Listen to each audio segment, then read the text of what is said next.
Hi guys, how are you? कैसे हैं आप? एक बार फिर से स्वागत है आपके अपने यूट्यूब चैनल हक आपका। फतेह सीरीज का डे 55 होगा और आज हम डिस्कस करेंगे परीक्षा में बार बार पूछे जाने वाले बहुत महत्वपूर्ण प्रश्न। लेकिन उससे पहले यदि आप फर्स्ट टाइम चैनल पर आए हैं तो चैनल को सब्सक्राइब करना और वीडियो को लाइक करना बिल्कुल ना भूलें। क्योंकि एक मन में ये एक धारणा होती है सभी के कि अगर सब्सक्राइबर अच्छे खासे नहीं होते तो वो चैनल अच्छा नहीं होता। तो इस धारणा को तोड़ने के लिए भी जरूरी है कि आप इस वीडियो को ज़्यादा से ज़्यादा शेयर करें अपने दोस्तों में भी और उन्हें वो देखें और बताएं कि देखिए चैनल कैसा है, अच्छा है या बेकार है। देखिए ये वही चैनल है जिसकी मात्र आपकी 45 डेज में बिहार TRE 3.0 की भी तैयारी पूरी कराई है। ठीक है, और हर कोर्स को, कोई भी कोर्स हो, फ्री ऑफ कॉस्ट आपको प्रोवाइड कराते हैं और बहुत जल्दी आपका फुल कोर्स कंप्लीट कराते हैं। तो शुरू करते हैं आज की वीडियो को। आई होप आपने चैनल सब्सक्राइब कर दिया होगा। A, B are partners 5:3 ratio. C join and the new ratio will new ratio agreed 4:2. Find out the sacrificing ratio of the A and B। देखिए यहाँ पर सैक्रिफाई रेशो पूछा है और ए और बी का। ठीक है, ए और बी पुराने साझेदार थे। यहाँ पर जो आ जाता है वो आता है आपका सी। सी को शामिल करते हैं और उनका रेशो क्या हो जाता है ये हमें बताना है। तो देखिए अगर हम यहाँ सैक्रिफाई शेयर निकालें किसका, ए, तो अगर हम ए सैक्रिफाई निकालें, ए सैक्रिफाइस शेयर, ए कितना शेयर सेक्रीफाई करता है। तो देखिए इसको पहले कितना मिलता था, पहले मिलता था 5/8, क्योंकि फॉर्मूला क्या होता है, old share minus new share. और नया इसको क्या मिलेगा, नया मिलेगा 4/8। ठीक है, 4/8 मिलेगा, पहले कितना मिलता था 5/8। तो सीधा सीधा दिख रहा है कि इसके कितना हो गया, 1/8 इसने त्याग कर दिया है। दूसरे का देखें, मतलब बी का सेक्रीफाई देखें, तो बी का क्या होगा, ओल्ड माइनस न्यू, तो 3-8/2, 2/8। तो यहाँ पर भी क्या है, 1/8। तो दोनों के ही देखिए सेम आ रहे हैं। अगर इनको हम रेशो निकालें, ए और बी ने क्या क्या सेक्रीफाई किया है, ए और बी ने, तो इनका रेशो क्या हो जाएगा, 1/8 रेशो 1/8, मतलब 1:1 इक्वल होगा। तो ऑप्शन क्या करेक्ट होगा आपका, सी। नेक्स्ट क्वेश्चन देखते हैं। In a partnership unrecorded liability is a new balance sheet. अगर पार्टनरशिप में आप नई बैलेंस शीट बना रहे हैं, न्यू बैलेंस शीट बना रहे हैं, ठीक है, कब बनाएंगे आप न्यू बैलेंस शीट, जब कोई पार्टनर आ रहा है, एडमिशन हो रहा है, या कोई पार्टनर जा रहा है, रिटायरमेंट हो रहा है। तो उस समय आप पूछा गया ये है कि उस समय बैलेंस शीट में जो आपकी अनरिकॉर्डेड लाइबिलिटी है, मतलब ऐसा तगादा जो अनरिकॉर्डेड है, उसका अब पता चल गया है, तो उसको आप कहाँ पर दिखाएंगे। ठीक है, एसेट साइड में दिखाएंगे, लाइबिलिटी साइड में दिखाएंगे, बोथ दोनों साइड में दिखाएंगे, तो कहीं नहीं दिखाएंगे।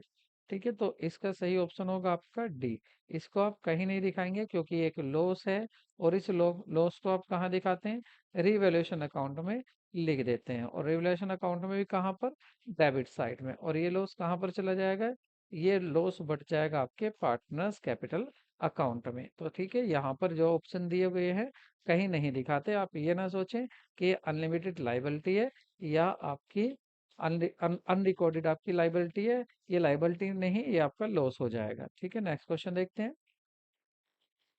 A and B are partners sharing profit and losses in the ratio 2:1. They admit new partner C, whom they gives 1/5 share in the profit। ठीक है, दोनों पार्टनर ने किसको बुलाया है, सी को बुलाया है। सी को क्या देंगे, 1/5 शेयर देंगे। तो पूछ रहे हैं नया प्रॉफिट शेयरिंग रेशो क्या होगा। तो देखिए सबसे पहले लिख लेते हैं सी का शेयर। ठीक है, सीज शेयर, सी का शेयर कितना है, सी का शेयर है आपका 1/5। ठीक, अब अगर इसको दे दें तो प्रॉफिट कितना बचा है, तो प्रॉफिट बचेगा 4/5। मैंने आपको पहले भी बताया था कि आप अगर 1 में से माइनस करना 1/5, तो आप 5 में से 1 को माइनस कर दे तो ये सही आंसर आएगा आपका। चाहे आप ऐसे माइनस करके देख सकते हैं, आएगा आपका 4/5 ही। ठीक है, तो 4/5 बचा। अब इस 4/5 को जो आपके ओल्ड पार्टनर है, जो आपके ओल्ड पार्टनर है वो अपने रेशो में बांट लेंगे 2:1 में। तो ए का क्या शेयर होगा, तो एज शेयर क्या होगा, ए का शेयर होगा 4/5 का 2/3। तो ये आ जाएगा आपका 8/15। और जो आपका बी का शेयर देखें यहाँ पर, अब देख लेते हैं बी को क्या मिलेगा। तो बीज शेयर होगा आपका, बी को क्या मिला, 4/5 का 1/3। तो ये आ जाएगा आपका 4/15। अब देखते हैं यहाँ पर किसका, तीनों का एक बार लिख लेते हैं। ए, बी एंड सी, तीनों का रेशियो लिख लेते हैं। क्या होगा, देखिए ए का कितना आ रहा है, ए का आ रहा है आपका ए का 8/15 रेशियो। दूसरे का आ रहा है 4/15 रेशियो। और सी का आ रहा है, इन्होंने सी को बुलाया 1/5 के लिए। अगर इसके यहाँ भी नीचे 15 बनाना है तो 3 की मल्टीप्लाई ऊपर करनी पड़ेगी। 3 5 जा 15। तो रेशियो क्या बन जाएंगे इनके, 8 4 3। तो करेक्ट ऑप्शन क्या होगा, 8 4 3। ऑप्शन बी आपका सही होगा। नेक्स्ट क्वेश्चन देखते हैं। बाहर जाने वाले साझेदार को अगर कोई पार्टनर रिटायर हो रहा है, ठीक है, तो कह रहे बैलेंस शीट एज हिज, आर्थिक चिट्ठे में प्रदर्शित की जाएगी बाहर जाने वाले साझेदार को देय राशि। देखिए ए पार्टनर है, बी पार्टनर है, सी पार्टनर है, ठीक है, ए बी सी तीन पार्टनर हैं। अगर इनमें से ए बाहर चला जाता है तो इसको जो राशि दे है या तो उसको भी दे दो, और आप नहीं दे रहे हो तो आप उसको कहाँ पर शो करोगे, क्या लाइबिलिटी साइड में, एसेट एसेट में दिखाओगे, कैपिटल के नाम से दिखाओगे, लोन के नाम से दिखाओगे। तो आप इसको दिखाएंगे लोन के नाम से, मतलब एज लोन अकाउंट। तो ऑप्शन आपका डी सही होगा। नेक्स्ट क्वेश्चन देखते हैं। एक्स वाई एक्स एक्स और वाई एक फर्म में साझेदार हैं, उनका रेशियो 2:1 है के अनुपात में लाभ साझेदारी है वो। जेड को 1:3 के लिए साझा करते हैं, तो प्रवेश के तो एक्स और जेड का इनका नया प्रॉफिट शेयरिंग रेशियो क्या होगा, बिल्कुल ऐसे करेंगे जैसा अभी आपने सोल्व किया था। जेड को बुला रहे हैं तो जेड का शेयर कितना है, 1/3। जेड को देने के बाद इनके पास क्या बचेगा, जो रिमेनिंग होगा वो बचेगा आपके पास 2/3।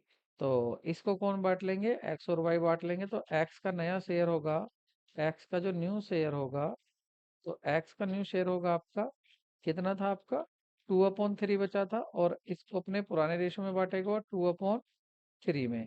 तो कितना आ जाएगा, ये 4/9 आया, 4/9। और इसी तरह से y का निकाल लेंगे, y का जो है आपका 2/3 बचा हुआ है, और ये इसको 1/3 में बांट लेगा, तो ये आ जाएगा आपका 2 1 जा 2 और 9। ठीक है, यहाँ पर अब तीनों का एक साथ लिख लेते हैं, तीनों का रेशो। ए की बात करें तो ए के लिए मतलब एक्स की बात करें तो एक्स का कितना है, 4/9।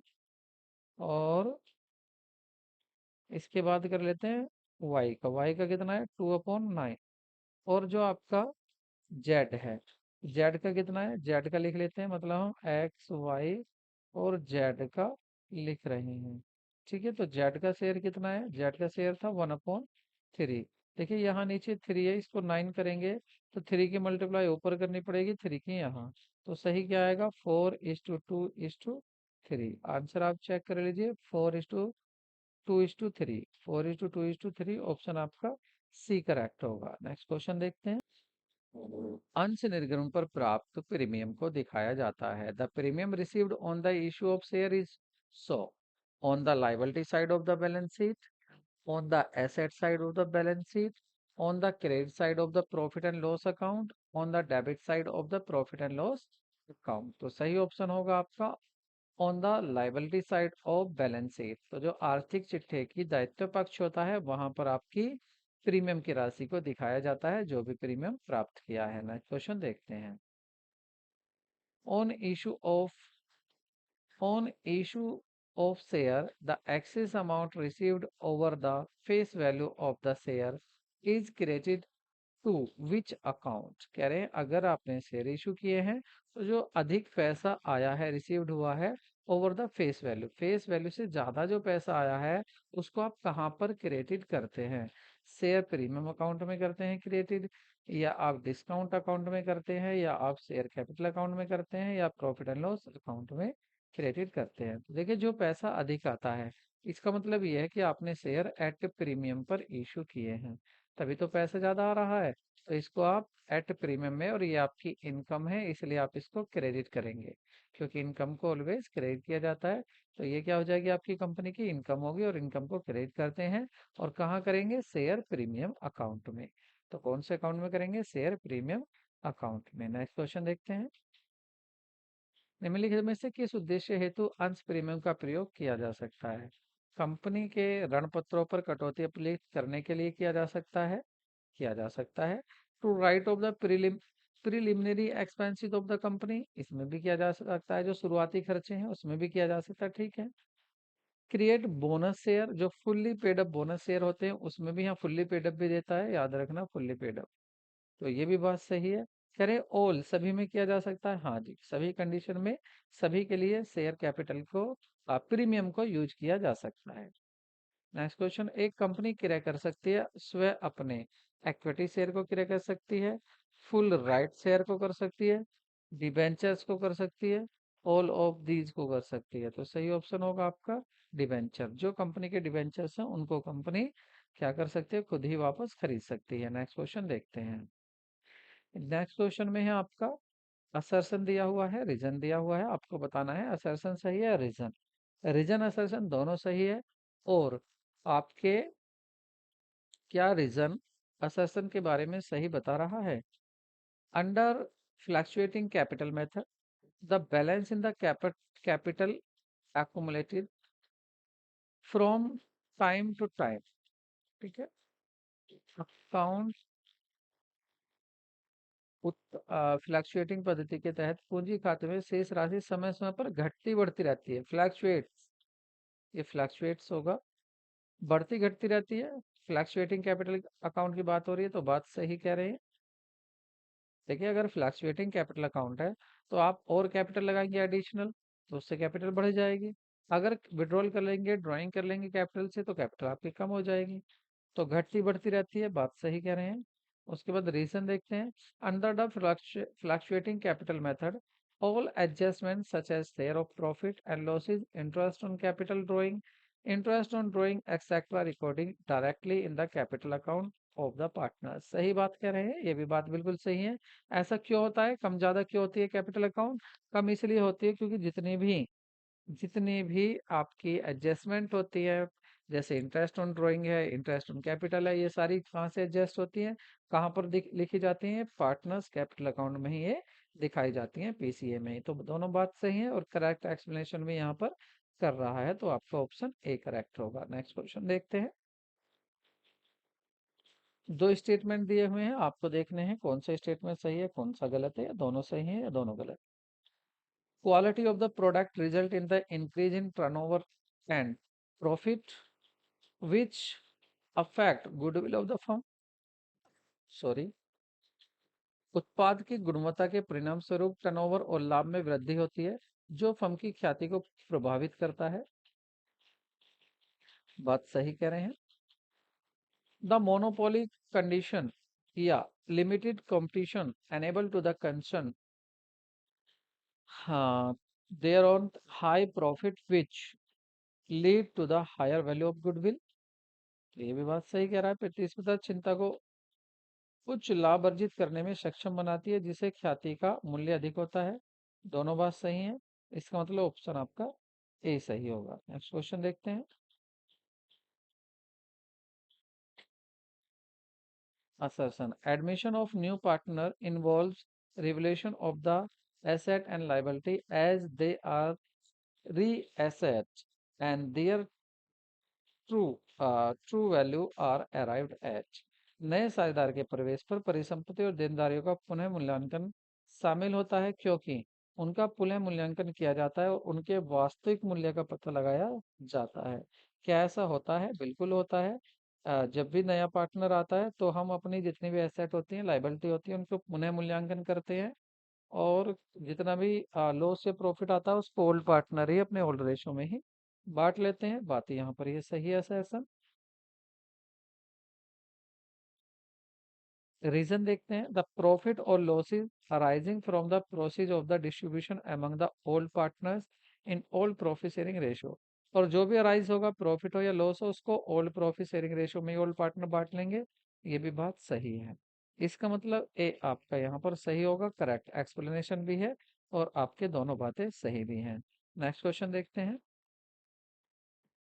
ऑन द रिटायरमेंट और डेथ ऑफ अ पार्टनर, या तो किसी पार्टनर की डेथ हो जाती है, रिटायरमेंट हो जाता है, तो कह रहे हैं retiring partner or represent of the deceased partner must be given his share of the profit arising out of the due to the revaluation asset and reassessment of the liability। तो देखिए सही कह रहा है। बात क्या है समझिए। जैसे कह रहे हैं ए बी सी तीन पार्टनर है, और यहाँ पर अगर बी की डेथ हो जाती है, तो जो इसका रिप्रेजेंटेटिव होगा, जो इसका इस डिसीड पार्टनर का आपका एग्जीक्यूटर होगा या वारिस होगा, तो ये उसकी बात करें कि उस वारिस को अगर आपने एसेट आपकी बढ़ गई, लाइबिलिटी आपकी बढ़ गई, या आपकी लाइबिलिटी कम हो गई, एसेट कम हो गई, तो इसकी वजह से जो प्रॉफिट और लॉस हुआ है, तो ये जिस पार्टनर की डेथ होगी है उसको भी देना चाहिए, उसके वारिस को बिल्कुल देना चाहिए, भी देना चाहिए जितना भी।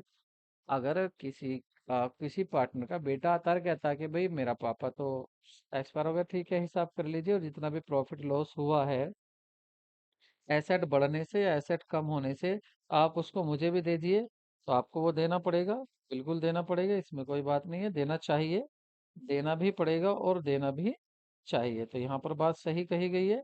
ठीक है। और दूसरा कह रहे हैं कि जो गेनिंग रेशियो होता है वो कैलकुलेटेड किया जाता है at the time of retirement या death of the partners in change in profit sharing ratio. जो प्रॉफिट शेयरिंग रेशियो में चेंज होता है उसके आधार पर कह रहे हैं यहाँ पर ये।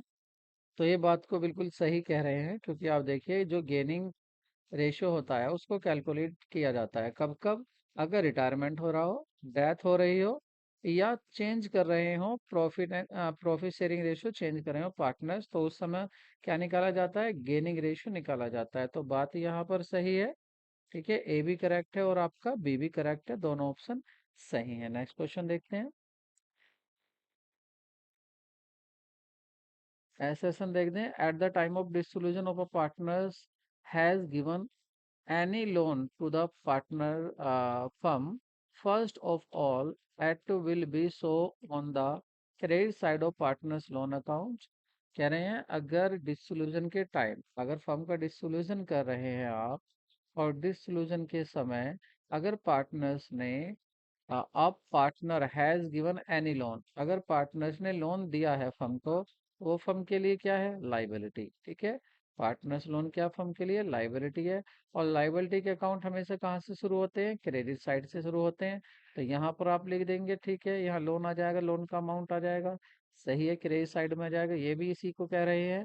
तो इसका मतलब असर्शन सही है।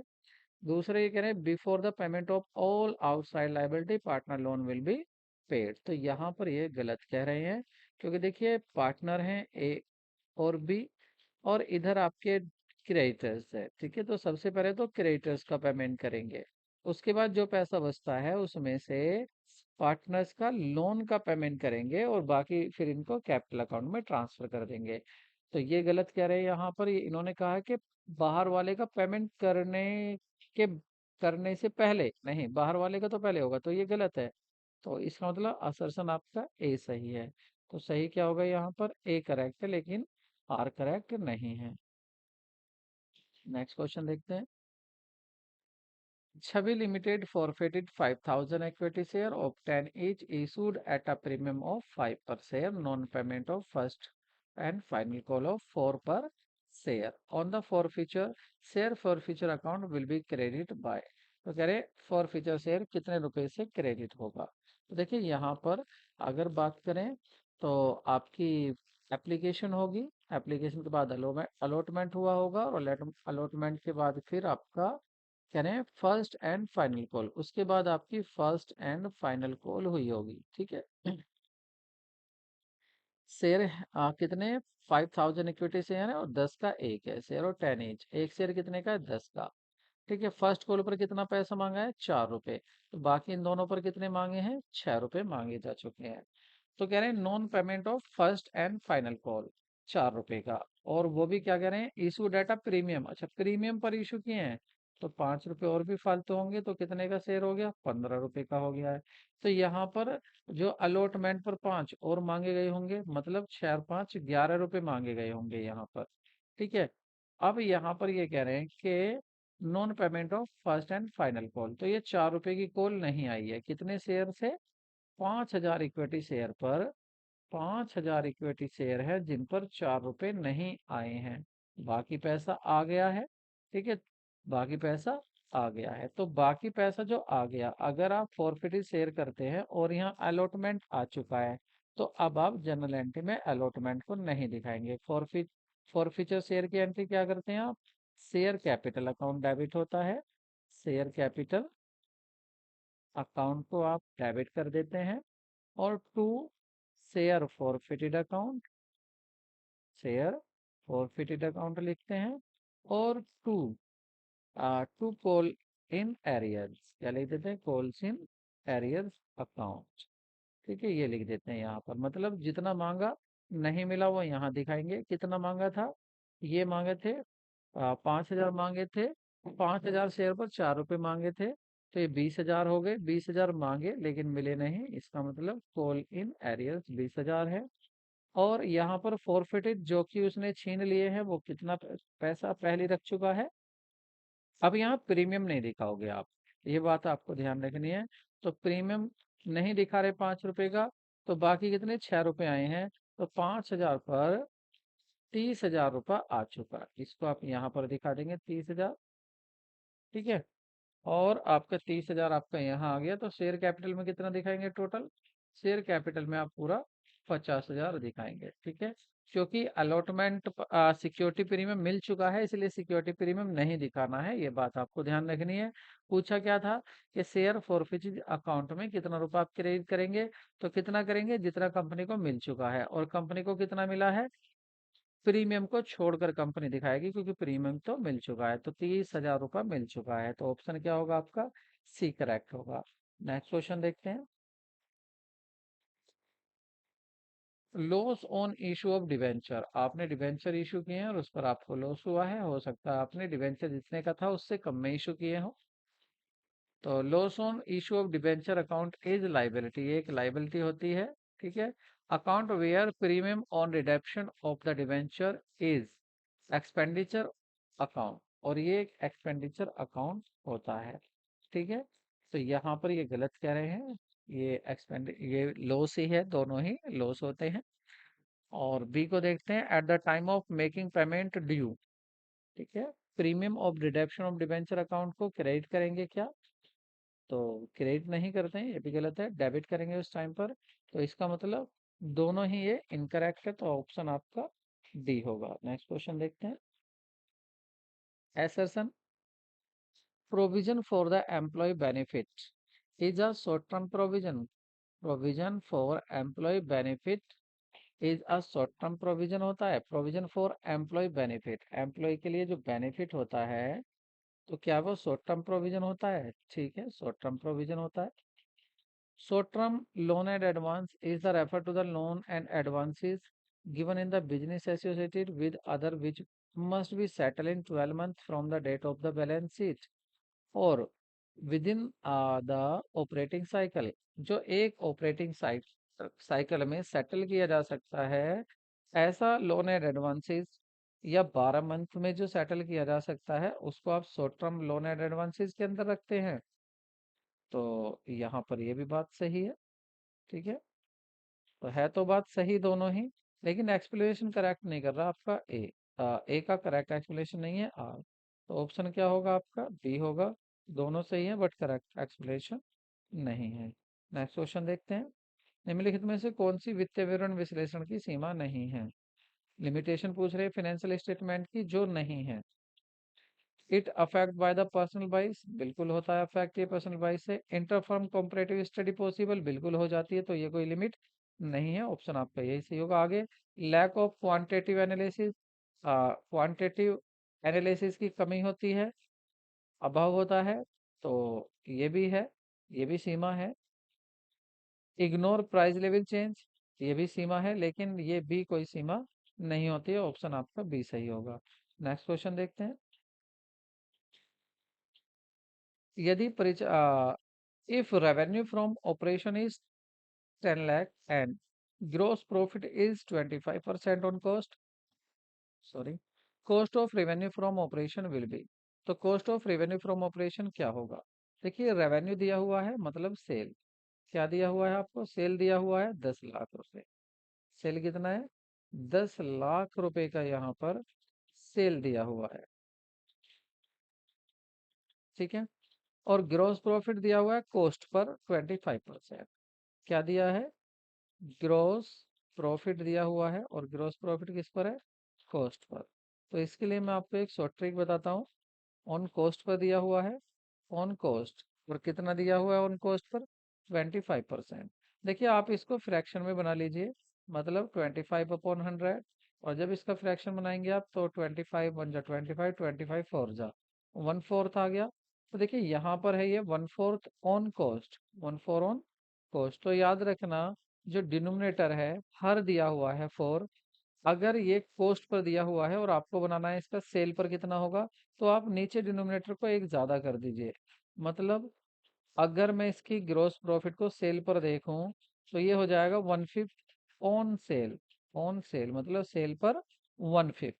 और अगर सेल का दिया होता, कॉस्ट पर आना था, तो एक कम कर देते, कितना भी दिया हो। अगर आपको 1/6 दे रखा है सेल पर, तो कॉस्ट पर 1/5 हो जाएगा, एक कम कर दो अगर कॉस्ट पर आना है। अब देखिए कैसे होगा यहाँ पर। देखिए, दे दिया आपको 1/5 ऑन सेल। अब सेल कितनी दी हुई है आपको? 10 लाख की सेल दी हुई है। तो 10 लाख का 1/5 आप यहाँ पर फाइंड कर लीजिए। तो 5 2 जा 10, 2 लाख। तो सही आंसर क्या होगा आपका? सी, 2 लाख। ठीक है। सेल का कितना हो जाएगा आपका?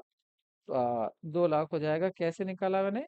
सेल का बना दिया था मैंने 1/5, क्योंकि सेल का एक ज्यादा होता है। दिया हुआ क्या था आपका? कॉस्ट का दिया हुआ है। आप इसको लॉन्ग मेथड से करेंगे, तो आप लॉन्ग मेथड से भी कर सकते हैं। भाई मान लेते हैं आपकी जो, आप मानकर चलें आपकी कॉस्ट कितनी है? 100।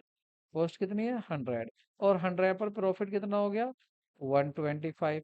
ठीक है। तो इसको 25, आप इसको कितने में बेचेंगे? 125 पर। तो आप देखिए 125 का परसेंट कितना है, तो आप इसको लॉन्ग मेथड से कर लीजिए, यूनिटरी मेथड से ज़्यादा टाइम लगेगा, या इस शॉर्ट ट्रिक से कर लीजिए, जो शॉर्ट ट्रिक और भी आसान है, सिंपल है। अगर आप फ्रैक्शन में बना लीजिए, आपका कॉस्ट दिया हुआ है तो आप सेल का एक बढ़ा दीजिए, सेल का दिया हुआ है तो कॉस्ट का एक कम कर दीजिए। ठीक है। नेक्स्ट क्वेश्चन देखते हैं। assertion, short term investment are not considered while preparing the cash flow statement। जब आप कैश फ्लो स्टेटमेंट बनाते हैं, जब आप कैश फ्लो स्टेटमेंट बनाते हैं, तो शॉर्ट टर्म इन्वेस्टमेंट को कंसीडर्ड नहीं किया जाता है। ठीक है। कंसीडर नहीं किया जाता है।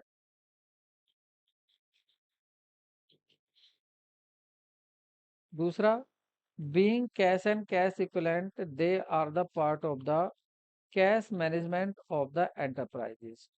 तो कैश एंड कैश इक्विवेलेंट ये पार्ट होते हैं कैश मैनेजमेंट का, एंटरप्राइज का, ये भी बात सही है। और देखिए, जो शॉर्ट टर्म इन्वेस्टमेंट होते हैं इनको कंसीडर नहीं किया जाता है। ठीक है, ये बात भी सही है। ठीक है। तो ऑप्शन क्या होगा आपका? सही है, और करेक्ट एक्सप्लेनेशन भी है, तो आपका ऑप्शन ए सही होगा। वीडियो कैसी लगी कमेंट में जरूर लाइक करें, और कमेंट में जरूर लिखें कि वीडियो आपको कैसी लगी। चैनल को सब्सक्राइब सब्सक्राइब करें, ताकि आपकी ऐसी ही वीडियो आपको समय पर मिलती रहे। मिलते हैं नेक्स्ट वीडियो में। Take care, bye bye.